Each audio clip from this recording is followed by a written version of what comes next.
Who looks outside dreams, who looks inside awakens. Carl Jung's words echo like a quiet rebellion against the way we've been taught to exist. From childhood, we are shaped by an invisible law that our worth must be measured by how others see us. We grow up learning to please, to adapt, to be loved for who we appear to be, not for who we are. And so we learn to perform, to smile when we feel lost, to chase admiration while secretly fearing exposure. Behind the applause, there's a silent exhaustion, the feeling of never being enough. How many choices in your life were born not from your truth, but from fear of disapproval? Perhaps more than you realize. Every career step, every relationship, every opinion shared or silenced, all quietly negotiated with the hope of being accepted. We seek validation as if it were oxygen, unaware that each breath of approval slowly suffocates authenticity. Jung called this performance the persona, the mask we wear to survive society.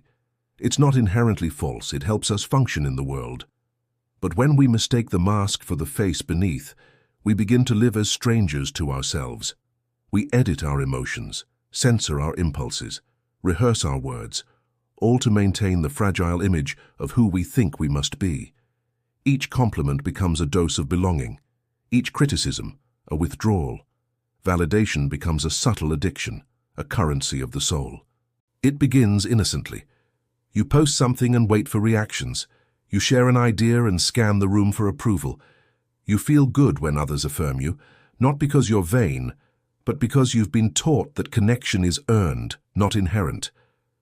Yet the more you rely on others to define your worth, the more fragile you become. One wrong look, one moment of rejection, and the entire illusion trembles. The fear of rejection, Jung would say, is rarely about others. It's the fear of confronting your own authenticity, of facing the parts of you that might not be loved. The shadow hides not only what is dark, but also what is real, raw, and alive within you. We fear our truth more than we fear failure, because truth threatens the mask we've invested years in perfecting. Michel de Montaigne once wrote, "No one is exempt from contradicting themselves." In that single sentence lies the antidote to the tyranny of perfection. To be human is to be contradictory, inconsistent, and unfinished. Yet the pursuit of approval depends on the illusion that we must be coherent, polished, admirable. We perform certainty to hide our chaos. We strive for flawlessness to silence shame. And in doing so, we exile the most beautiful part of our humanity, our imperfection. Montaigne's wisdom invites us to rest within our contradictions, to say, yes, I am both strong and afraid, both kind and selfish, both whole and broken. To accept this paradox is to step out of the cage of approval. For the moment you accept your own inconsistency, no one's judgment can imprison you again. Think about it. How often have you hidden your uncertainty just to seem put together? How often have you agreed with something you didn't believe just to be liked? How often have you silenced your discomfort for peace that wasn't real? Every time you do, a small part of your essence is traded for acceptance, but the currency of belonging is expensive when it costs your soul. The philosopher Arthur Schopenhauer once said that life swings like a pendulum between pain and boredom. It is in this oscillation that our desire for control is born.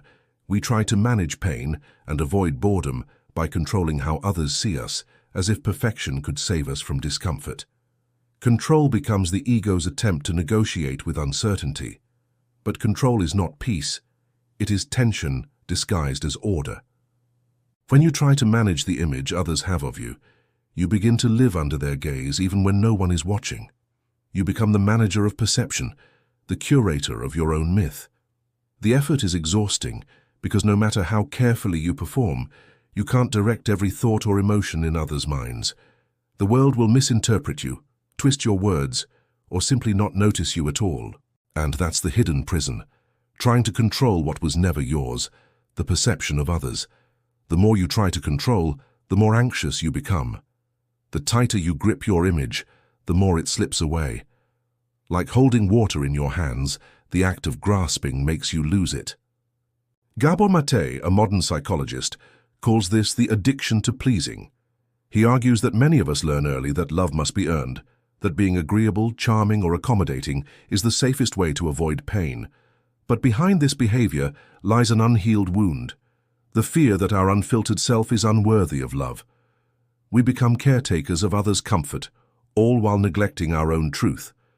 We wear empathy as armor. We give to avoid being rejected. We become so good at understanding everyone else that we forget to understand ourselves. This addiction is tricky because society rewards it. The polite, the adaptable, the people pleasers, they are praised for their sensitivity. But behind that virtue hides silent suffering. The one who cannot say no loses the meaning of their yes. The one who always smiles begins to disappear behind the smile. To escape this invisible trap, we must confront the most uncomfortable act of freedom, the courage to disapprove of ourselves. Friedrich Nietzsche once said, "Become who you are."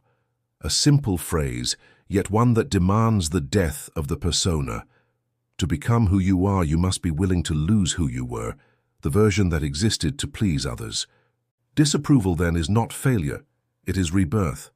When you allow yourself to be imperfect, contradictory, misunderstood, you begin to reclaim authenticity. To disapprove of yourself means to stop demanding internal perfection, to allow the chaos within to exist without shame. It means to accept that sometimes you will contradict your ideals, disappoint expectations, and still be worthy. Nietzsche's idea of amor fati, the love of one's fate, suggests embracing life as it is, not as we wish it to be. When you accept your imperfections, your errors, and even your awkwardness, something paradoxical happens. Others begin to trust you more. Authenticity, not approval, creates true connection. Because deep down, everyone is tired of pretending. Everyone longs for someone who dares to be real. To live authentically is to accept that misunderstanding is inevitable. You will be misread. You will be disliked. You will be admired for reasons that don't represent who you truly are. And that's okay. Freedom doesn't mean everyone understands you. It means you no longer need them to. It's not an easy path. The ego will resist, whispering that solitude means failure, that being misunderstood means rejection. But solitude is not loneliness. It's the space where your true voice becomes audible again. Silence is not absence. It's presence without performance. As the desire for approval fades, the mind begins to quiet. You stop checking how others perceive you and start listening to how your soul feels when you act. The compass shifts from external applause to internal alignment. Instead of asking, "Do they like me?" you begin to ask, "Does this feel true?" And that simple shift changes everything. You stop posting for validation and start expressing from authenticity. You stop chasing admiration and start seeking meaning. You stop controlling others' impressions and begin nurturing your own depth. In that space of inner alignment, even your relationships transform. You no longer need to possess, impress, or perform. You can love without dependence, speak without fear, and walk away without resentment. Because love born from authenticity doesn't seek to keep. It seeks to understand. The irony is that when you stop needing approval, you begin to attract genuine connection.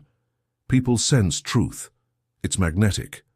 The calm confidence of someone at peace with their imperfection is more powerful than any act of perfection. You may still feel fear, that old reflex to seek reassurance, but now you can see it for what it is, a childlike echo, not a command. You can breathe through it, smile at it, and continue walking your path. Schopenhauer was right. Life will always swing between pain and boredom, but between those swings lies a deeper rhythm, acceptance. Pain loses its bite when it is no longer seen as proof of inadequacy. Boredom dissolves when you stop needing constant approval to feel alive. The present moment in its raw imperfection becomes enough. And when the performance finally ends, something beautiful happens. Silence. Not the empty silence of avoidance, but the peaceful silence of someone who no longer needs to prove anything. It's the silence of one who has seen their own reflection beyond the mirror of validation, who has looked inside and awakened. The world will continue to offer you masks. It will reward conformity and punish authenticity. It will tempt you to play safe, to stay invisible beneath applause. But remember, Every time you betray your truth for approval, you reinforce the cage. And every time you speak, act, or choose from authenticity, even trembling, you weaken its bars. The soul does not want to be perfect. It wants to be whole. Wholeness includes your doubts, your contradictions, your unpolished edges. It's not about erasing the persona, but integrating it, knowing when to wear it and when to set it down. The mask becomes a tool, not a prison. So if you find yourself exhausted by the need to be liked, pause. Feel the weight of that exhaustion, not as a weakness, but as an awakening. It means your soul is tired of pretending. It means you're ready to return home to yourself. Authenticity is not loud. It doesn't seek the spotlight. It moves quietly, gently, like a truth that no longer needs to be defended. It is the calm confidence of knowing that what is real in you doesn't need to be proved, only lived. In the end, freedom isn't found in admiration. It's found in simplicity. When you no longer strive to impress, your energy returns to creation, to love, to presence. Life becomes lighter because you stop carrying the burden of image. The soul finds rest when it no longer needs to be seen. So ask yourself sincerely, what would change in your life if you no longer needed to be accepted? If that question stirs something inside you, hold it. Let it breathe, because behind it lies your liberation. Comment your reflection, subscribe, and continue your journey of self-discovery.